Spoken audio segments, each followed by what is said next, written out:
I blame Christy, the former Mrs. Jones, for this. She's totally gotten me addicted to these storytime videos, and now I'm gonna do one. Okay, so here is kind of a super fun story from this past weekend.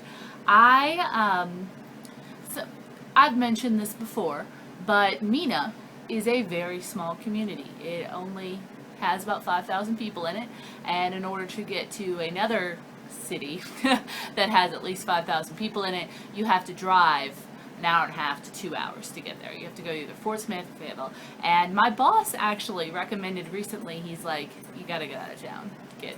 Like, you're gonna burn out. And I was just like, when? But I was like, okay, alright. So last weekend, I got everything that I needed to get done on Saturday. Like, I meal prepped, I shopped, I cleaned my little apartment, everything like that.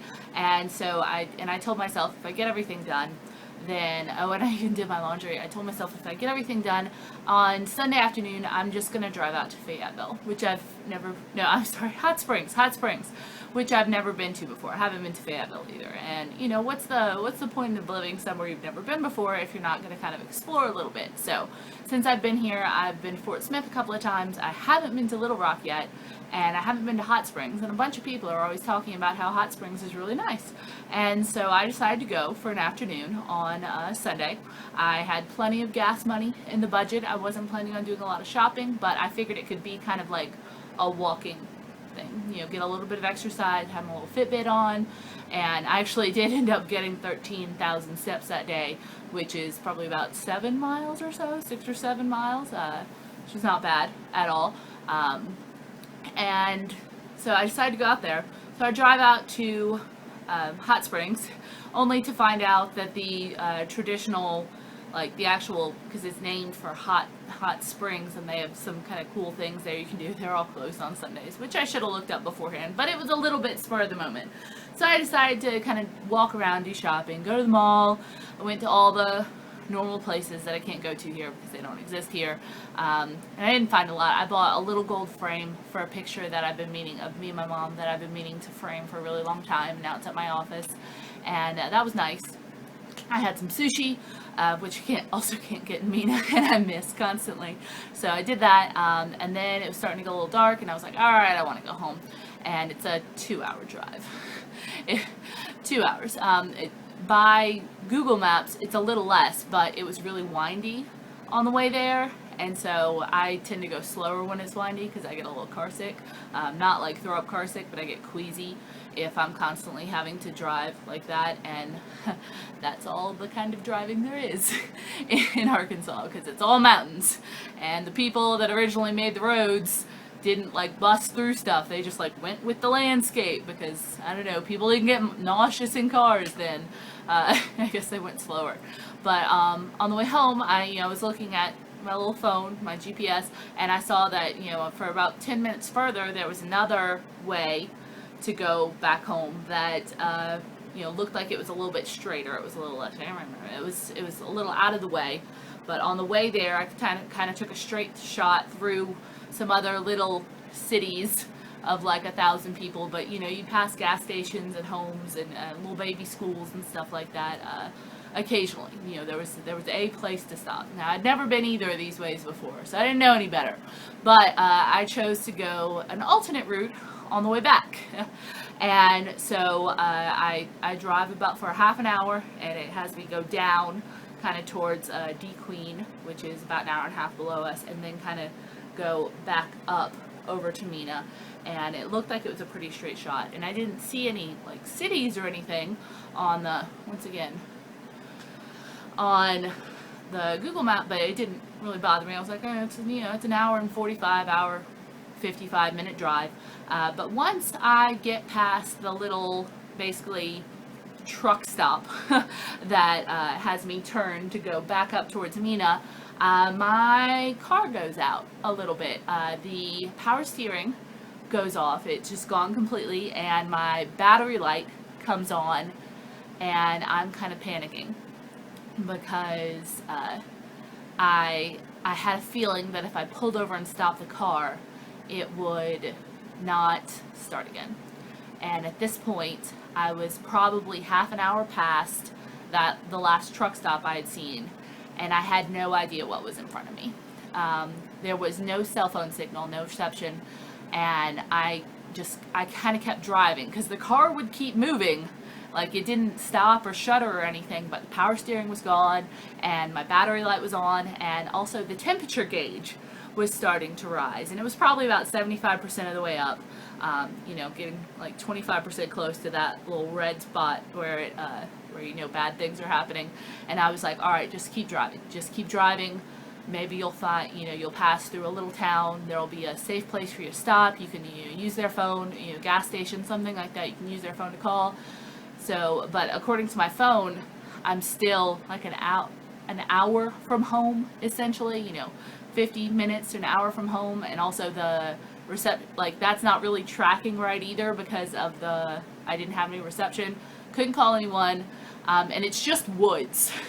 It's just freaking woods and farmlands, and I'm seeing like a house every 3 or 4 miles, and they don't all look very welcoming. So I kind of decided, like, let's just keep driving. It wasn't in the hot zone yet.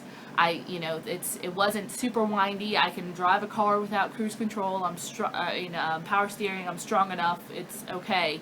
But I was panicking because, you're an hour from home.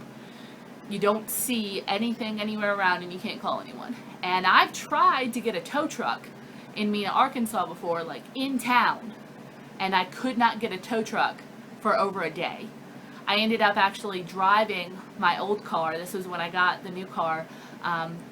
Just driving the old car, smoking and steaming and stuff to the thing because I couldn't get a tow truck on a Friday in Mena, Arkansas. They just couldn't do it. Couldn't get a rental car either. It's that small. So I knew that if I couldn't get a tow truck in the city, I certainly couldn't get one out in the middle of the country on some weird state highway, no life around whatsoever. I was terrified. It was dark at this point. I was not going to pull over and stop in some completely unknown backwoods Arkansas area with no cell phone reception, so I kept driving. And the largest place I passed through had a little sign that said population 267.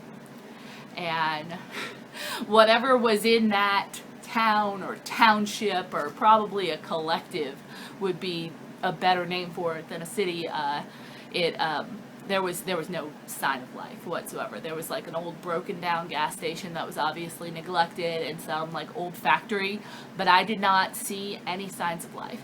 Now, during this ride, I also kept looking for other cars.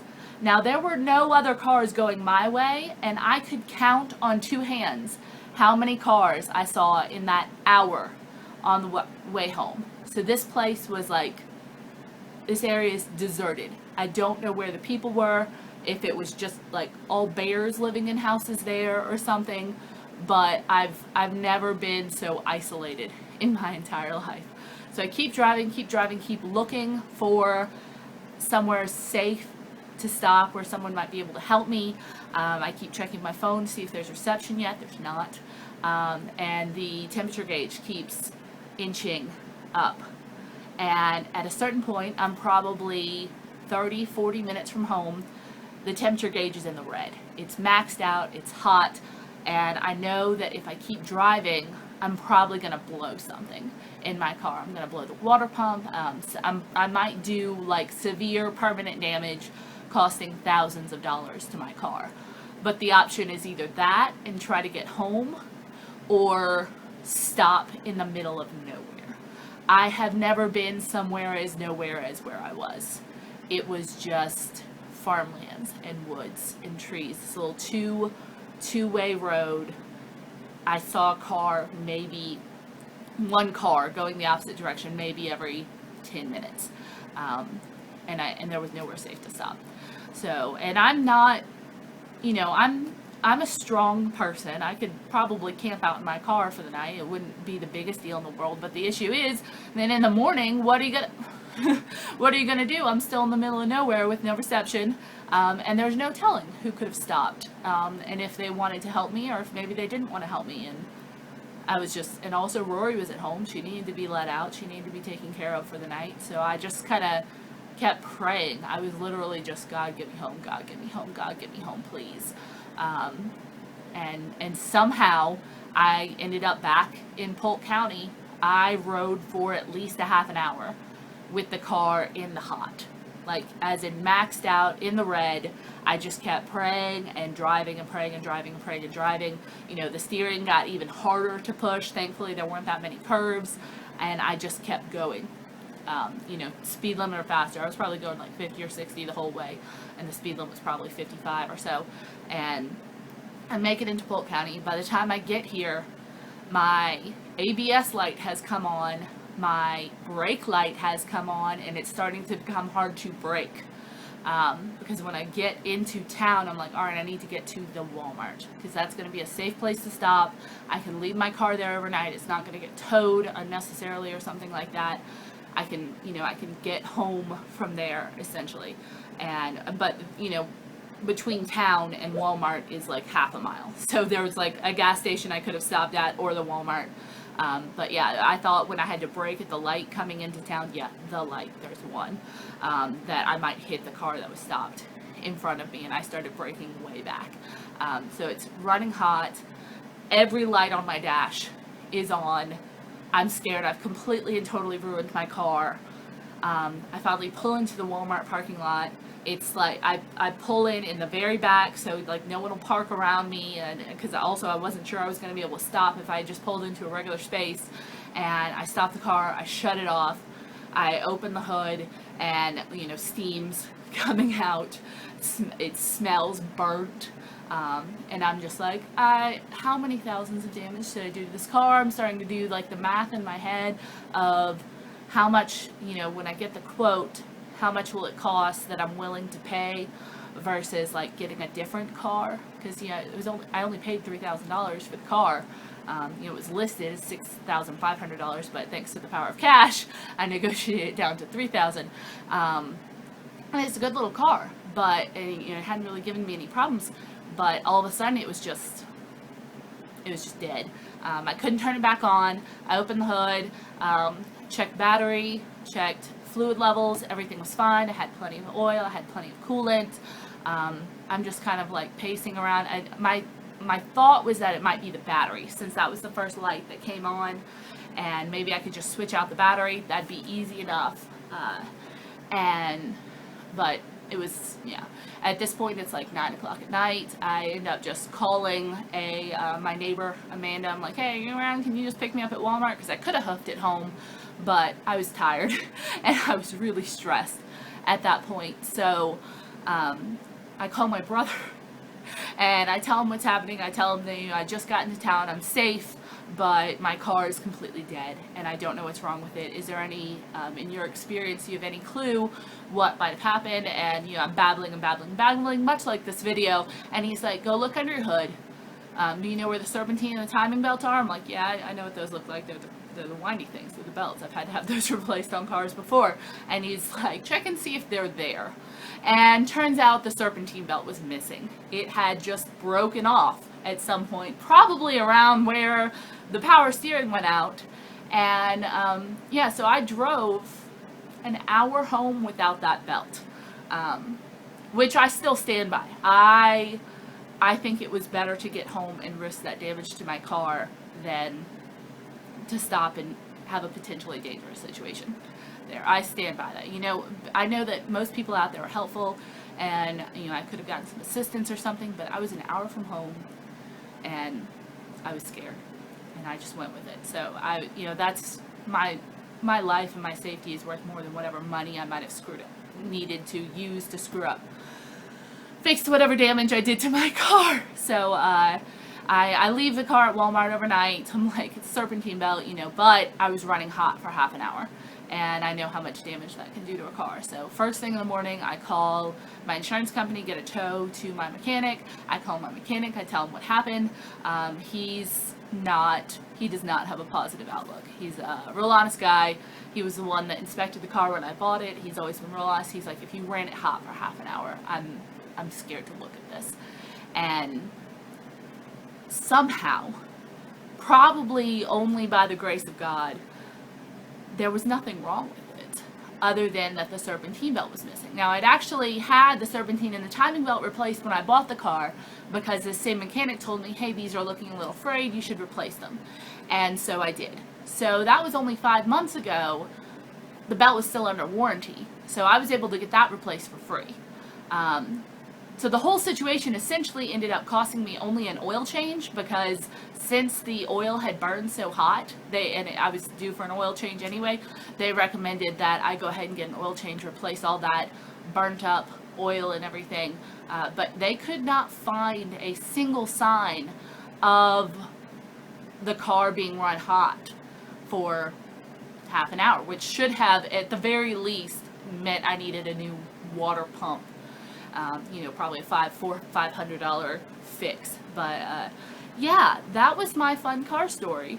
And also one of the things that I really don't like about Arkansas, because I have never, ever lived somewhere where I could be an hour away from civilization.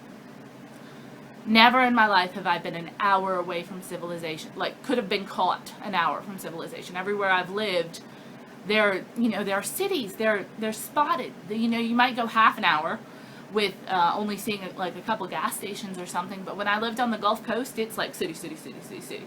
Even traveling up to Jackson, it was like half an hour Hattiesburg, half an hour another little town, and there's spots of business and stuff like that along the way. I've never lived somewhere where it was just farmlands and woods and fairs. It was scary. I don't like being this isolated. It's really terrifying. So that is just kind of something I've learned about myself. Not a big fan of that. So that is my fun little car story. Good news is that if there had been something wrong with my car and I needed to get it fixed, I was not worried about that. My worry was the math of how much am I willing to invest in this car, not how the hell am I going to get the money to be able to fix this damage that I'm doing right now. I have my emergency fund. I have a little car repair fund set aside. I wasn't worried about finding the money. I was worried about getting myself safely home and then dealing with that problem later, which was a huge weight off my mind. I could focus on getting myself out of a bad situation instead of having that extra huge level of panic of, how am I going to, if I screwed up this car, how am I going to get to work? How am I going to pay for this? How am I going to then pay rent or food or anything like that? Which is a situation that I would have been in before I started this whole getting in control of my money, getting out of debt journey. So that is a super long story about what I did last weekend. Tell me if you've had car issues of your own. And if God has just held it together with duct tape until you got home, because that's what happened to me. I will see you all soon.